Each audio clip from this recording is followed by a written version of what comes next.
Hey, how's it going, everybody? Good afternoon and welcome into the Fantasy Roundup. Spencer the Guru Urquhart back at you here on a Tuesday afternoon, joined by Zach Ewing. Will be my co-host this afternoon with Gabe Henderson out, moving into a new apartment as we get going here on Tuesday. How's it going, Zach? It's going good, man. I'm excited to talk some baseball. I haven't had a chance to do that too often yet this spring, but I got my first draft coming up Sunday, and then I think I have an auction and a draft the following Sunday. So I've been hitting the books hard here. For sure, man. Yeah, we got a lot of fantasy baseball talk prepared for y'all. That's going to be the main focus of the show. We'll have a little bit of football talk as well with free agency hot and heavy. And speaking of that, we'll kick things off by going over some headlines. And as the headlines lately have been all about free agency, top headline there as far as I know a lot of y'all are interested in the Saints, and so the Saints made a move today, re-signing Michael Thomas. It appeared that Michael Thomas might be on his way out after the way they had restructured his contract with an essential poison pill, to where if they didn't do this re-sign for this season, and he would have been cut and would go on their separate ways. But they agreed to a new deal, so Mike Thomas stays in New Orleans. Have a few other moves to be made, and I see Jerry's joining us here. Good afternoon, Jerry. Yes, indeed. Jerry is one of our loyal listeners. Always appreciate him tuning in. The Giants acquired Darren Waller today. That was a shocking move because earlier in the day, the Raiders had signed Jacoby Myers in free agency to give Jimmy Garoppolo another weapon. So it appeared that Jimmy G would have a strong arsenal there with Devontae Adams, Jacoby Myers, Hunter Renfrow, and Darren Waller. But I guess they couldn't afford to keep all of them because Darren Waller now on the move to the Giants. And then the big domino still hasn't fallen, y'all. Aaron Rodgers still undecided on his future, just continues to be a prima donna, the Dalai Lama, whatever you want to call him. Still undecided, but we may have gotten a hint today that the Jets thing might be real because Alan Lazard signed a deal with the Jets, a 4-year contract.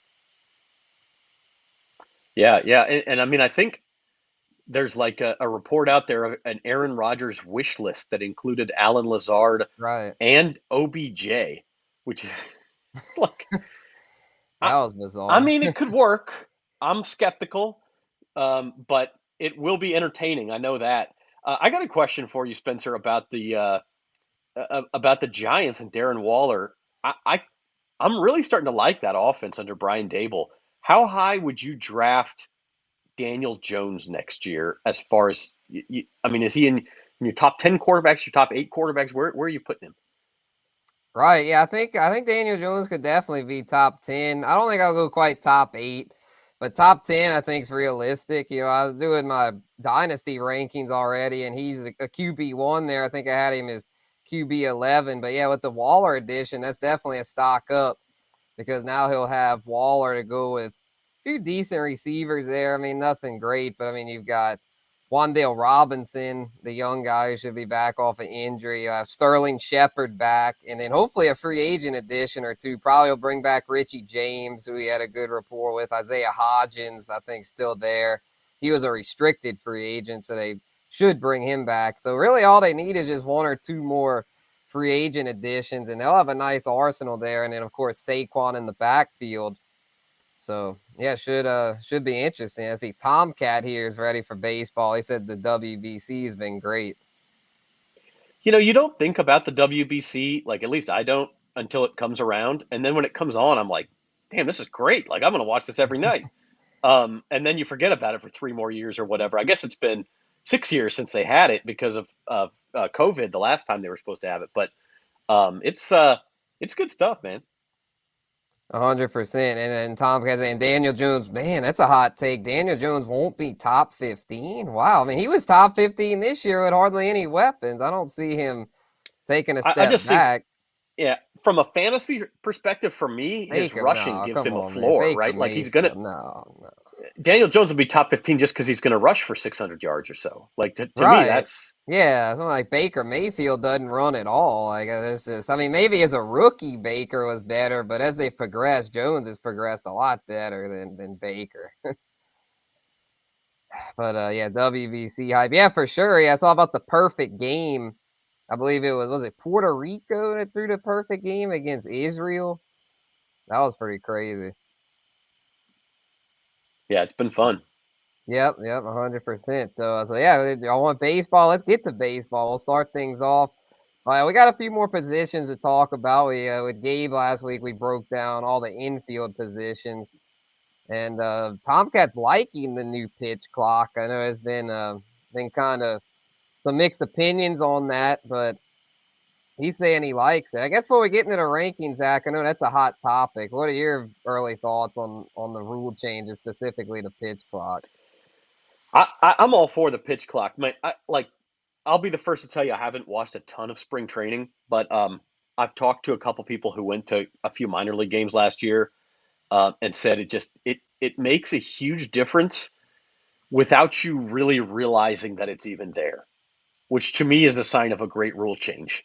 Like no one is going to be affected by, oh, this changes the way I watch the game. But then when it's the ninth inning, you look down at your watch and it's only 2.5 hours old instead of 3 hours old or 3.5 hours old. To me, that improves my fan experience. Especially, I'm a Seattle Mariners fan. I watch West Coast games. Those suckers ending at 11:30 my time is a heck of a lot better than ending at 12:15 my time. So I'm all for the pitch clock. The other ones, I'm a little torn on the shift. I kind of, like why can't teams put their defenders where they see is best? Like if I want to put 9 guys on the infield, let me put 9 guys on the infield. And if you can't hit it over the infield, then that's your problem. So I don't necessarily understand that one. Um, the one I hate is the Ghost Runner. I know it's been around for a couple years, but now that it's permanent, like I'll never get used to that. So I Yeah, guess that's I'm kind of, whack. That's so yeah, whack. the good, bad, and the ugly. Yeah, I know you and Jim have talked a lot about that on Bayou Bets about I don't like the Ghost Runner. I don't think anyone does. I don't know why that's a thing. I know why it's a thing. It's trying to speed things up, but it's like, man, it's just a cheap way to do things. And And he's see that the Tomcat says here, I disagree. Baseball is still the second most popular sport in the United States. Like, yes, the NFL has passed it. It still has more viewership than any other sport. Like, it's not that people NBA aren't interested. just is right there with I, it. yeah, but I mean, I don't understand this. Like, oh, hey, now the pitch. I will say, at some point, you can't have 4 hour games and 5 hour games. Like the pitch clock was necessary. I'm all for that one. But does the Hmm. Ghost Runner really get more people interested? Yeah, Really? Are you no, you tuning no. in just for the 10th inning because there's a guy on second base now? I don't think so. I don't buy that. No, and then a quick thought here from on Jerry's comment. I'm happy too about Winston staying as a backup because I thought for sure he was gonna leave to try to go start somewhere. So yeah, I'm more than happy that for the Saints to keep him as a backup because he's one of the say upper echelon backups for sure. No doubt. And so yeah, let's start it off here with outfielders because we talked a lot of hitters last week. We went over all 4 infield spots as well as catchers. We had catchers too last week. So I'll start off here, drop my initial outfield rankings. Only did 8. I got the full ranking series up on bet.nola.com. Did my top 40 plus breakouts, busts, and sleepers. Just to get things started here, Ronald Acuna got him at the top, although it was very, very tight there between him, Aaron Judge, Juan Soto, and one of Zach's Mariners, Julio Rodriguez, the young phenom there. And then 5 through 8, a lot of studs as well. Kyle Tucker, Mookie Betts, which we're getting there, 2020 guys, and then a couple of big boppers there, 40 plus homer kind of guys with Jordan Alvarez and Mike Trout, who, if he could stay healthy, still elite. I feel like it's crazy to think Mike Trout's getting slept on, but he's not getting drafted in the first round like he used to be.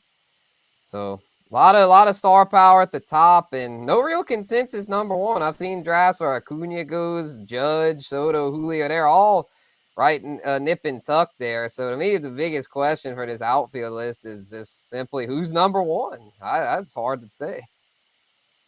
Yeah, partly that depends on your league rules, right? Like if you're in a traditional 5 by 5, Um, Maybe you go with a Judge who's going to hit a ton of homers and get RBIs and score some runs, or Julio's going to steal some bases.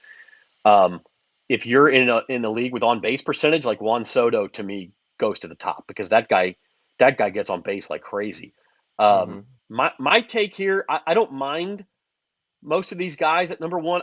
I wouldn't take Judge number one if I had the choice, and that's simply because I feel like you couldn't possibly be buying higher on a guy. Like he hit 62 homers last year.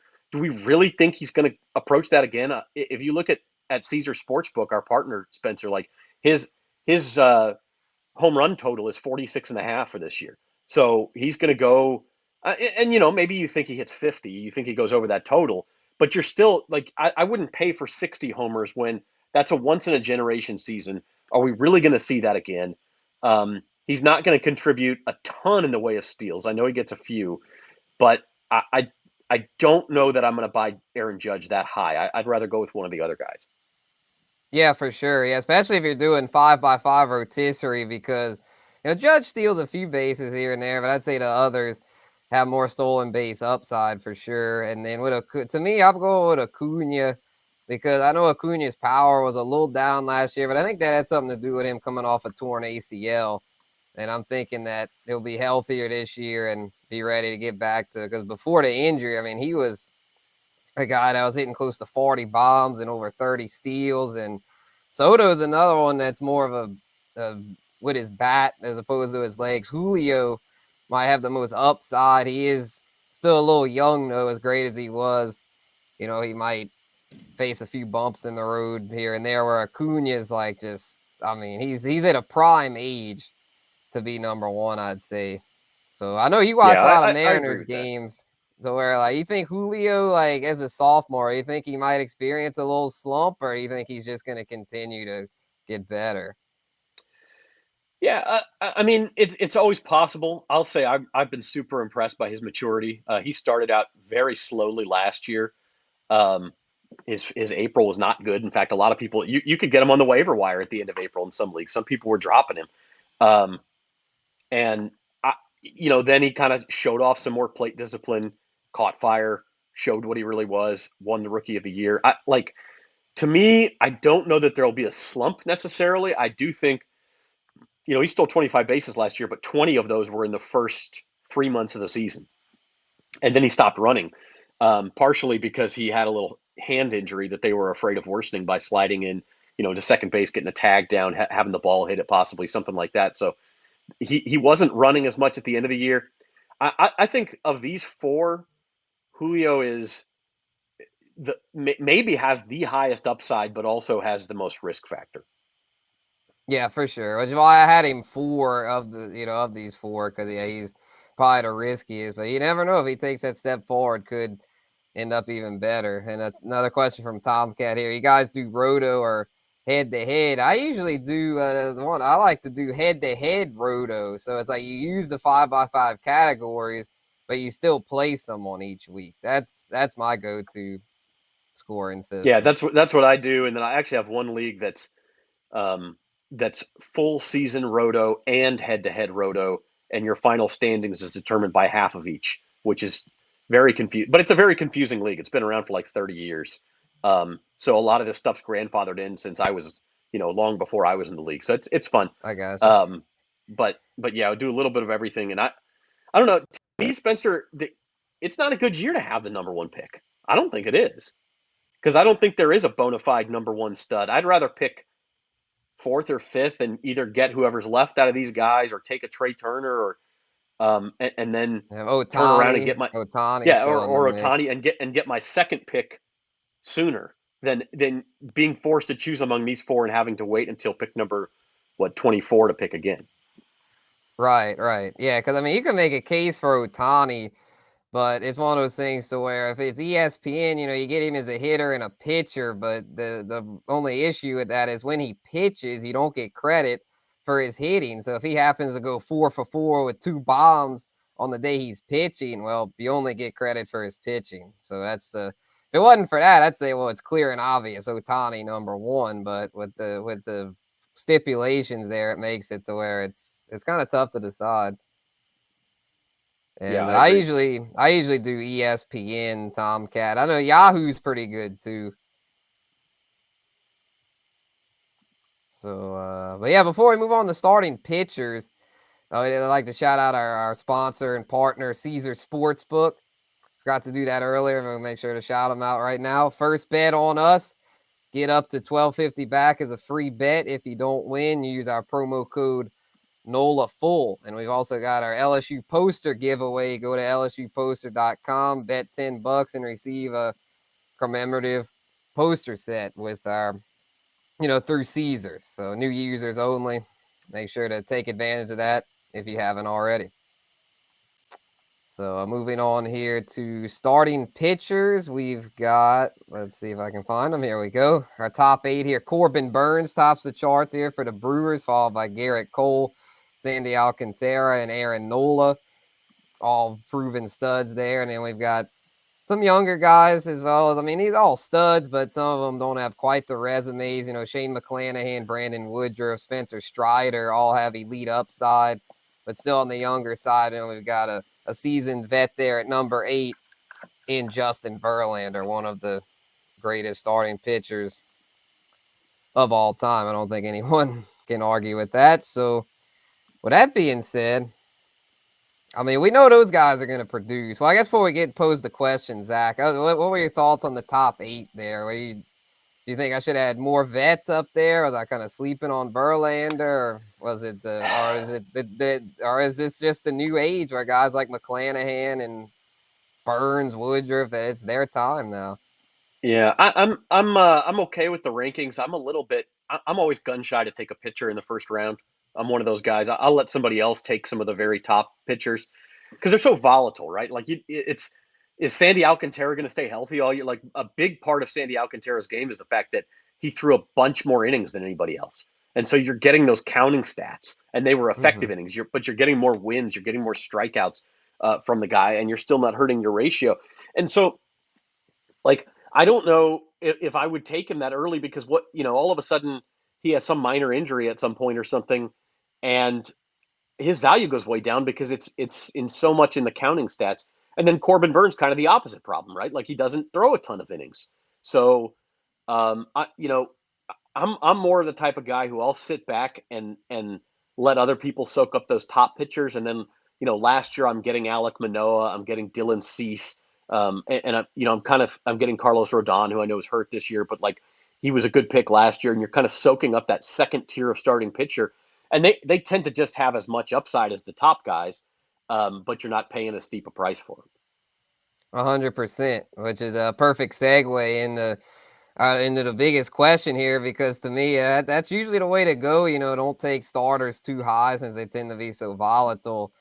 To where, to me, you gotta try to find those breakout guys like the way Manoah and Cease were last season. So I guess to me, I mean, which starter, probably multiple, which starters be the top breakout candidates, and then right along with that, who's going to bust. I guess I'll start with breakout candidates. To me, one to watch who's Framber Valdez is the name that's getting a lot of the attention in Houston, but Christian Javier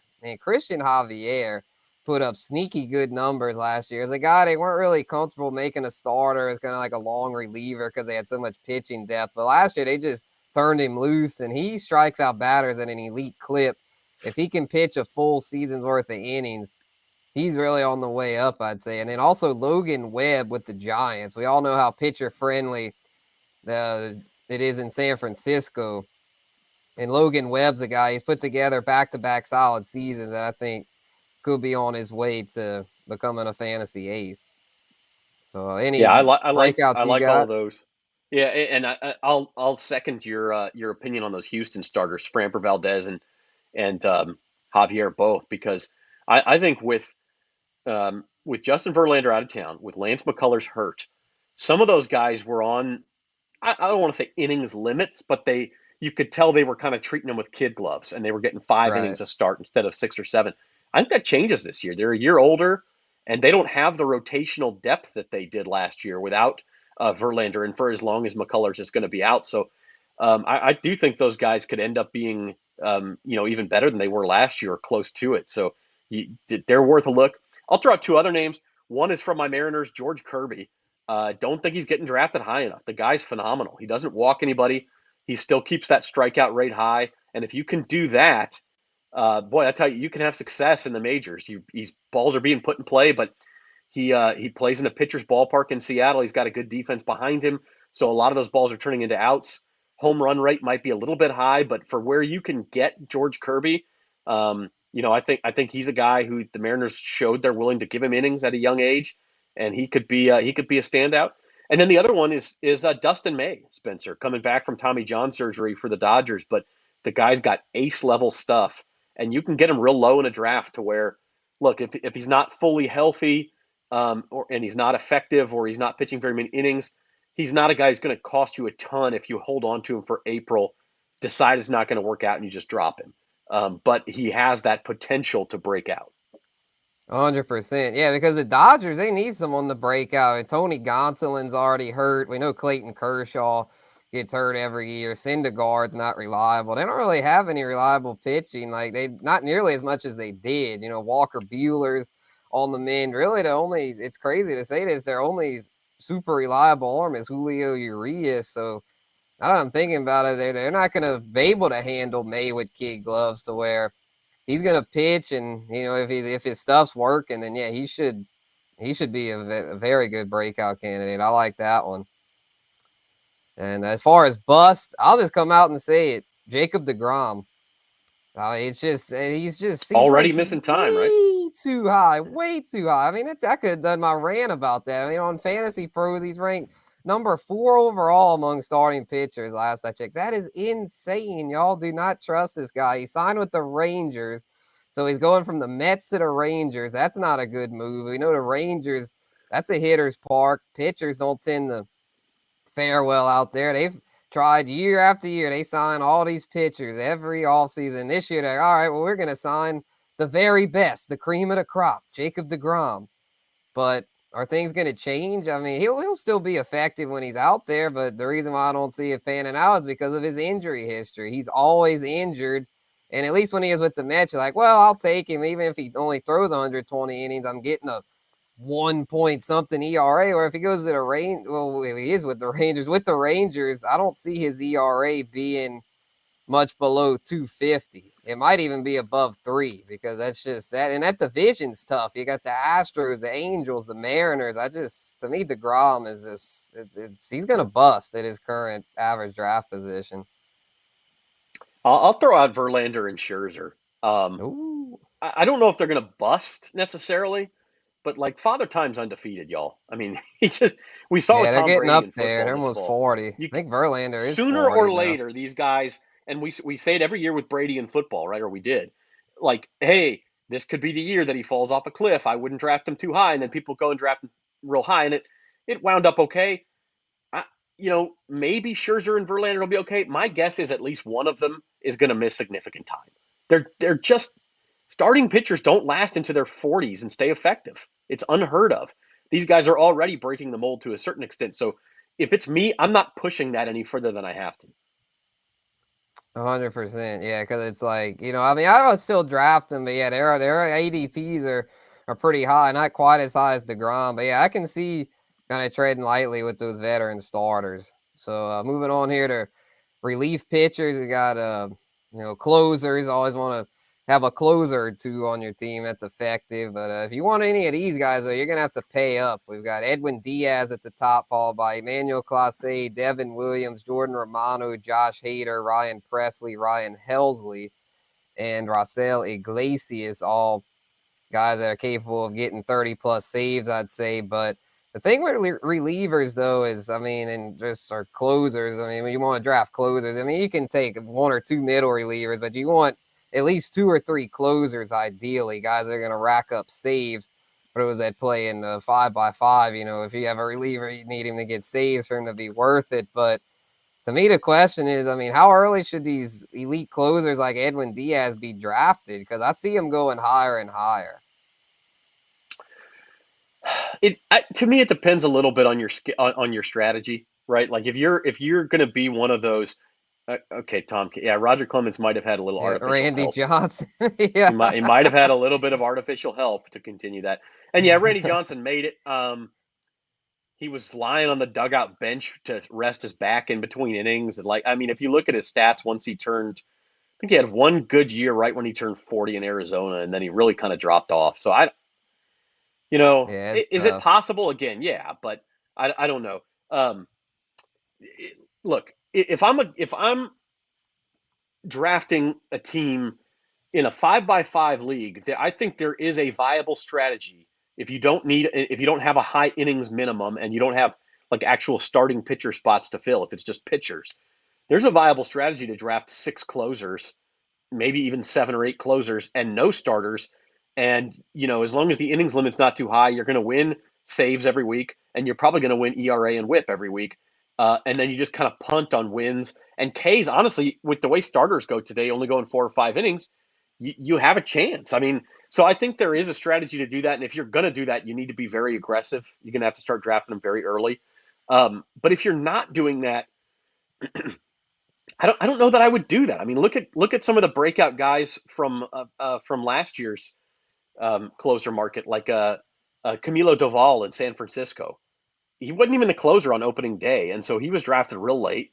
Some of the top closers at the end of the year ended up being not, like Andres Munoz in Seattle. He wasn't the closer, but he was getting saves at the end of the year. He wasn't even on anybody's radar. He wasn't even in the big leagues at the beginning of the year.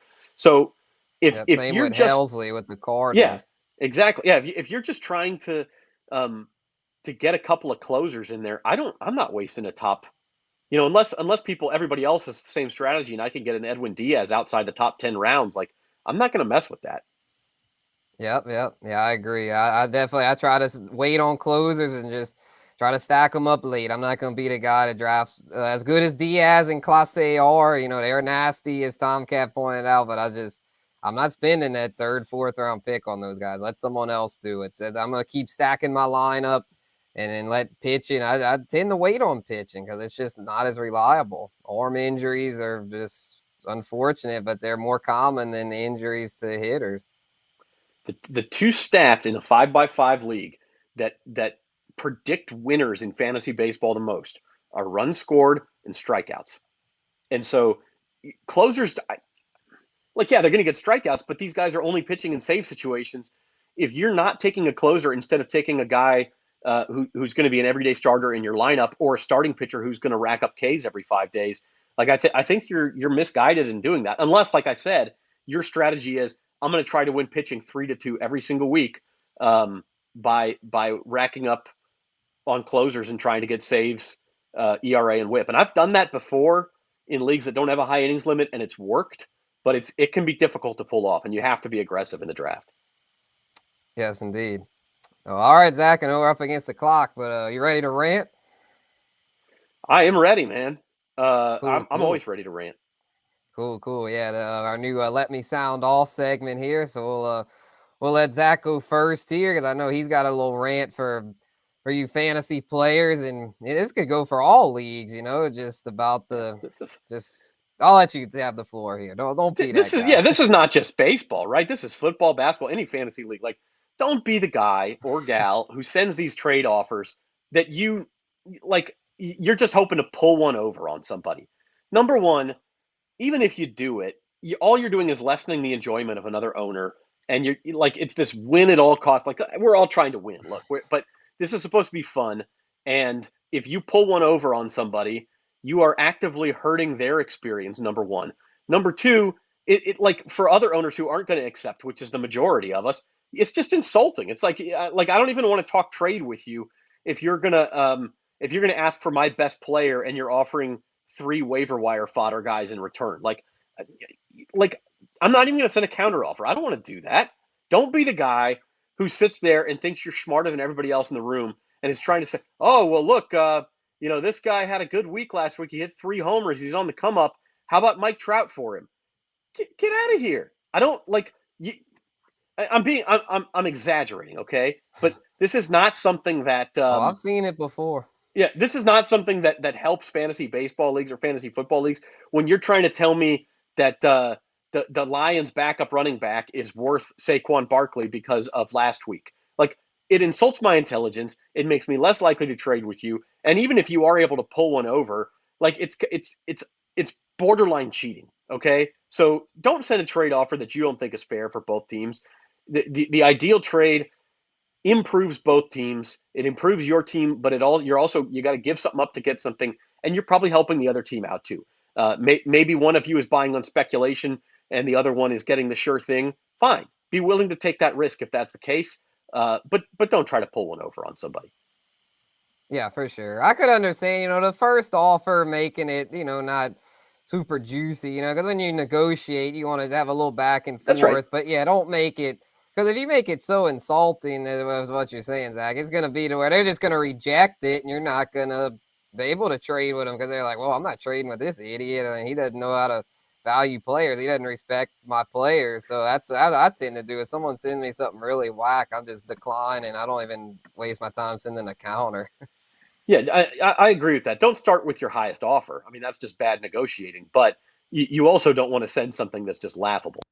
Yeah. Yeah, you gotta have a balance there. You gotta have a balance. And so to cap it off here, I got a rant too. I gotta gonna be football related, because I just looking at these free agency deals, most of them make sense, team signing offensive linemen, linebackers, edge rushers, wide receivers, running backs, quarterbacks, positions that you need, positions that really make a difference on a high percentage of the downs. There's positions that I don't see many teams worrying about on days 1 and 2 in free agency are special teams positions like kicker and punter. And if they do, they're just super cheap 1 year contracts. But the Indianapolis Colts did not get this memo apparently because they not only signed the new kicker, Matt Gay, but they signed him to a record contract, a record free agent contract for a freaking kicker. I know he's one of the best kickers, but come on, Colts, what are y'all doing? And you look at their roster, they have needs all throughout on both sides of the ball, specifically quarterback. Huge hole at quarterback. I mean, all they've got is Matt Ryan, Nick Foles, and Sam Ehlinger, all technically still on the roster, but probably going to move on from at least 2, maybe all 3 of those guys because we know they're going to draft somebody at pick 4, but it's like, man, y'all really worrying about a kicker? Y'all have a lot more important things to worry about. I mean, if I were them, I would be trying to bring in a veteran, somebody that could mentor that rookie, scan the backup QB market, try to get somebody. Because, I mean, those guys are getting picked off. I mean, like Mike Whiteside, Taylor Heineke, Case Keenum. I mean, those are guys that Colts could have been prioritizing, but nope. They decided to give a record contract to a kicker. Yeah, and I don't know if you saw because this just happened right when we started the show, but they traded Stephon Gilmore to the Cowboys too. So, um, I is that setting up for a tank job in Indy? Like, I'm not totally. We'll see what the rest of their offseason looks like, but Man, it's what pretty do they funny right do? now. Yeah, I mean, they got the new coach Shane Steichen, where it's like, whew, I don't know, man. I know they didn't get #1 pick, and they're not going to get it because Carolina now acquired it, so they're not going to get Stroud or Young. Probably might have to settle for Anthony Richardson or Will Levis. So yeah, they might. Shoot, it might be. Kind of like the Bears this year. Yeah, they had Justin Fields, a young quarterback, but we're still bad. So I don't know. But yeah, I mean, it's just crazy though. I mean, like Jim said the other day on Bayou Bets, it's silly for teams to want to be tanking already. It's like, come on, man, you got to at least try to put a decent product together. I feel like. You play to win the game. 100%. And appreciate you tuning in, Tomcat. Nice show, guys. Yep, appreciate you and all the other listeners, Jerry and everybody that tuned in. Really appreciate y'all. And I think that's going to do it here for the fantasy roundup. Unless you have any final thoughts, Zach. I'm good, man. I'm excited about baseball. Come back in a few weeks and let you know how all those drafts went. Yeah, for sure, for sure. Yeah, I know Gabe Henderson, normally our co-host, but appreciate the main captain of Bayou Bet, Zach. For tuning in. We'll have to do some 3-person panels for sure, and maybe have some with Jim Derry on too. Get his crazy Cubs takes. But that's gonna do it for this one, y'all. Appreciate everyone that tuned in here to the Fantasy Roundup. We'll be back next Tuesday at 4 p.m. on these same channels, y'all. Take care.